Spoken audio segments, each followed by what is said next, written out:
సత్యసాయి జిల్లా పుట్టపర్తి నియోజకవర్గంలో ఇండిపెండెంట్ అభ్యర్థి సిమెంటు పోలన్న జోరుగా ఎన్నికల ప్రచారంలో సునామీలా దూసుకుపోతున్నారు. పుట్టపర్తి నియోజకవర్గంలో ఓడీసీ మండలం, బసప్పగారిపల్లి మండలం వంటి పలు మండలాలలో గడప గడపకు వెళ్లి ఆత్మీయ పలకరింపు చేసి 29వ తేదీ తన గుర్తు ప్రకటించడం జరుగుతుందని, ఆ గుర్తుకు ఓటు వేసి గెలిపించాలని అభ్యర్థించారు. కొన్ని సంవత్సరాల నుంచి పుట్టపర్తి నియోజకవర్గం అభివృద్ధి చెందలేదని, బడుగు బలహీన వర్గాలకు సరైన న్యాయం జరగడం లేదని, అందుకోసం మీ బీసీ బిడ్డ ముందుకు రావడం జరిగిందని ఓటు వేసి గెలిపించాలని కోరుతున్నారు. మీ ఆశీర్వాదాలు అందించి అసెంబ్లీకి పంపాలని ప్రతి ఒక్కరికి కోరుకుంటూ మండలాల్లో సుడిగాలి పర్యటన చేస్తున్నారు. ఈ ప్రచారంలో జరిపిడి కృష్ణమూర్తి, గంగారాజు, అమరా తదితరులు మద్దతుదారులు పాల్గొన్నారు.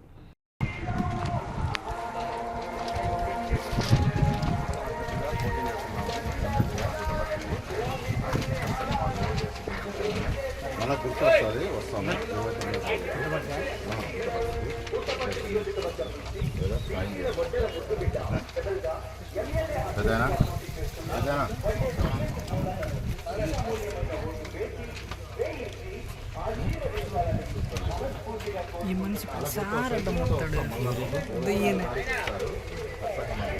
కనపడినాడు.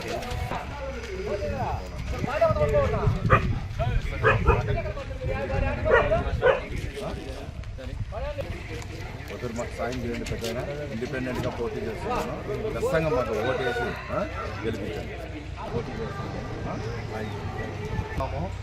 ఆ పార్టీ ఈ పార్టీ లేదు, మేము సొంతంగా పోటీ చేస్తున్నాము. మాకు ఖచ్చితంగా ఓటేసి గెలిపించండమ్మా. ఓటేసి సిమెంట్ పోలన్నా పుట్టపర్తి నియోజకవర్గానికి ఎమ్మెల్యేగా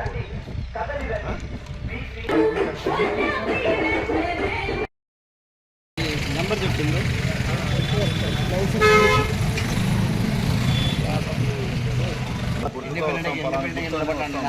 ఖచ్చితంగా మళ్ళీ ఇవన్నీ మనం చేసే పనులు ఏం చేయాలనేది, మమ్మల్ని గెలిపిస్తే ఏం చేయాలనేది కొంచెం బాగా చదవండి.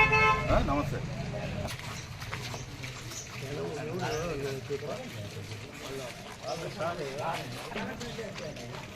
మాకు అవకాశం ఏదన్నా మాకు ఓటేసి గెలిపించండి. మనం మీ ఇంట్లో మనిషిని, ఎక్కడ పోయేది ఏం లేదు, పుట్టపర్తిలో ఉన్నాము. హ్యాపీగా మీరు అతిరేతల్లో వచ్చినా మీకు మేము మా తలుపులు కొట్టినా మేము వెల్కమ్. యూత్ మీకే, మీ భవిష్యత్తు కోసమే, పార్టీలు ఏం చేయవు, మీ భవిష్యత్తు కోసమే మేము ముందుకు వచ్చినాం. మన ఉద్యోగం మన ఏరియాలోనే సంపాదించుకునే విధానంగా చదవండి. దాంట్లో ఏమేమి చూసుకొని రేపు గుర్తు వచ్చిన ఓటేయండి. మర్చిపోతల్లి చూడవా, ఖచ్చితంగా గుర్తు పెట్టుకో. మళ్ళీ గుర్తు తీసుకొని వస్తాము. 29వ తారీఖు ఇస్తామంటున్నారు గవర్నమెంట్ వాళ్ళు. అప్పుడు వస్తాం, ఏ గుర్తు అనేది అప్పుడు చెప్తాము. మాకు ఖచ్చితంగా సహకరించండి. నమస్తే అమ్మా. పోలన్నా ఎమ్మెల్యే అభ్యర్థిగా నిలబడుతున్నాను. పార్టీ ఏ పార్టీ లేదు, ఇండిపెండెంట్గా నిలబడుతున్నాను. ఓకేనా?